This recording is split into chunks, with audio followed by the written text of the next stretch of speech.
Hello, dear friends. I'm Marina from MarsStars.net, and this is the June horoscope with everyone who has their sun or ascendant sign in Gemini. One of the most important months during this year because we have Mars going retrograde. It happens by the end of the month. So we will talk for this event actually at the end of this video. But just let me tell you from now that we really need to be prepared for interesting, exciting experiences, but we also need to be careful.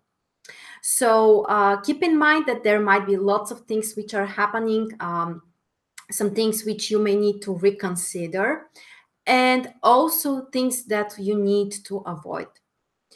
Now, before that, let me actually start with, of course, the beginning of the month and what's happening at the very start of the month. And actually, this is something great. We have a grand trine in water signs between Venus, Jupiter, and Neptune. Venus is in Cancer, Jupiter in Scorpio, Neptune in Pisces. And this grand water trine will activate the earth houses in your chart, second, sixth, and 10th house. And of course, this is actually an emotional combination. Venus, Neptune, and the three planets in water signs. This is great for emotional issues and relationships and your love life in general. But specifically in your case, it activates also the area related to your career, finances, work, responsibilities. So you may really enjoy working on something practical. And you may achieve some practical results, which at the same time are really exciting, really pleasant for you. Because, as I said, the houses which are activated in your case are the earth houses, the career and financial houses. So the first week is great for you to concentrate on that area of your life. Things which are practical, things which are material, things related to finances, and also work and career. Also, the beginning of the month is very exciting for you because the transit sun is in Gemini. And it activates, of course, your self, your basically everything which you're doing.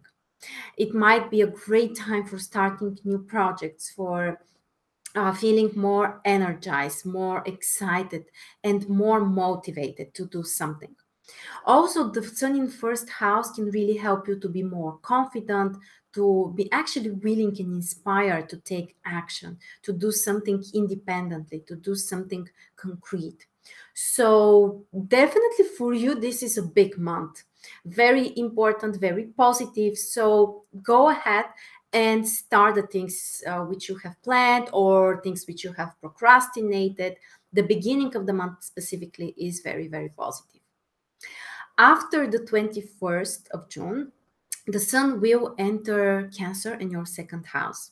So also wonderful transit for focusing on work and practical things. And this time you may need to slow down a little bit. Everything which you are planning, everything which you are doing. The most important questions you have to ask yourself is, what's the benefit of something? Why am I doing something? Is there a concrete result which I want to achieve? Because these are actually the things you can be successful in, things which will bring you material results.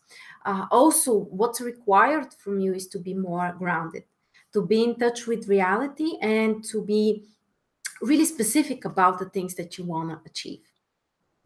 Also, Mercury, the ruler of your sign, will be in Gemini in your first house at the very beginning of the month.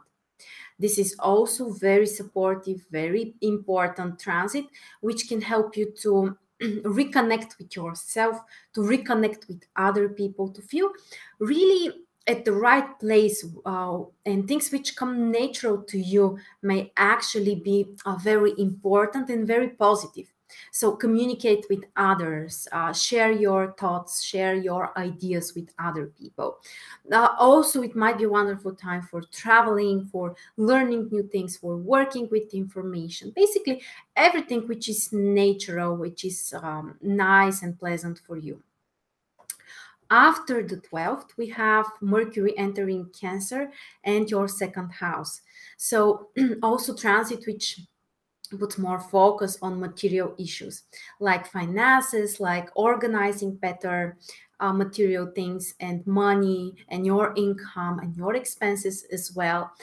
Also, this might be a very productive transit, which can bring new ideas related to how to improve your financial situation or how you can earn more money. Again, remember those ideas, those things you want to start need to be practical.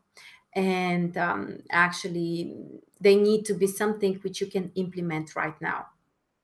And finally, around the end of the month, on the 29th, Mercury will enter Leo and your third house. Also fantastic transit for communication, connection with other people, new contacts, information, or traveling as well. Because remember that Mercury is the natural ruler of third house. So when it transits there, actually it's at the right place and it can really bring you the best possible.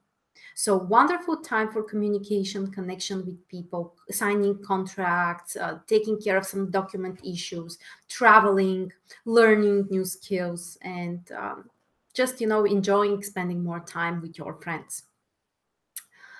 Okay, so Venus will be very in a very harmonious position at the beginning of the month because Venus is in Cancer in your second house.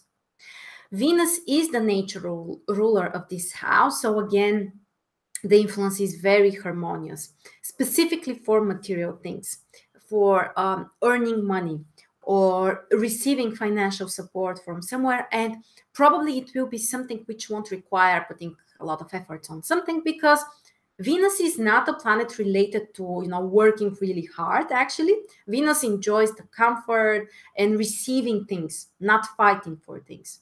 So a great time when you can easily earn money from something, or you may enjoy spending money on something as well. So be careful. Sometimes actually it might be something very positive. In other cases, sometimes you can spend more money than you have planned, but it really brings you joy. And after the 13th, Venus enters Leo and your third house, which can harmonize more your communication with other people. This is also a fantastic transit for negotiations with other people. Sometimes it might be business negotiations. In other cases, it might be related to harmonizing your relationship with neighbors or people that you meet on a daily basis, or also your siblings and people who are very close to you day by day. Not necessarily your closest friends, but people you meet every day. So you can also enjoy spending more time with others and traveling, going to other places, learning new things. Again, these are things which don't require a lot of efforts. They are smooth. They are actually bringing you comfort and nice experiences without the need to work really hard for that. Also, during June, we have Neptune going retrograde. This is not a huge event like Mars or even like Mercury because it happens, basically Neptune is retrograde for a couple of months each year. However, the few days around the transition of Neptune are actually important because the energy is very intense.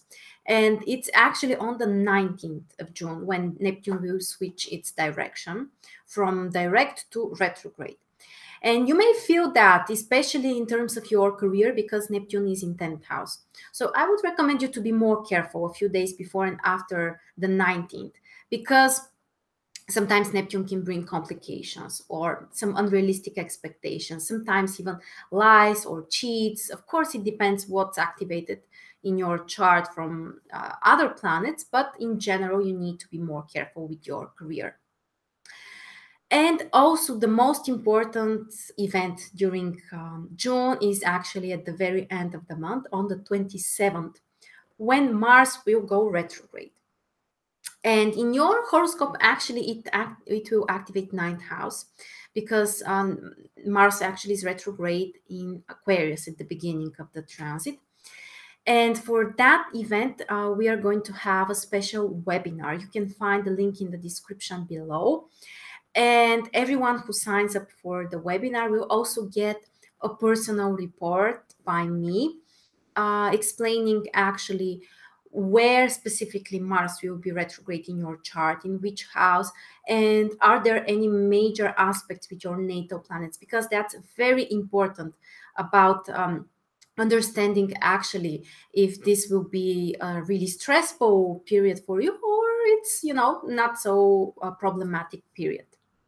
Also, of course, there will be general information about Mars retrograde, what should be avoided.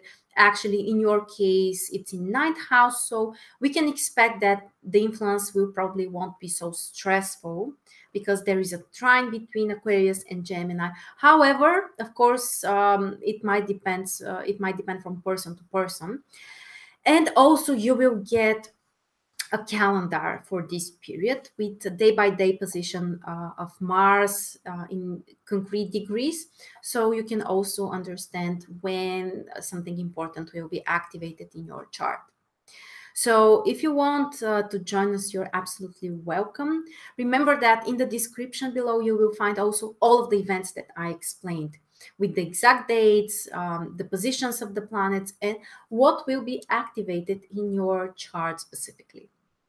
So thank you so much for joining me, and I'll see you very soon.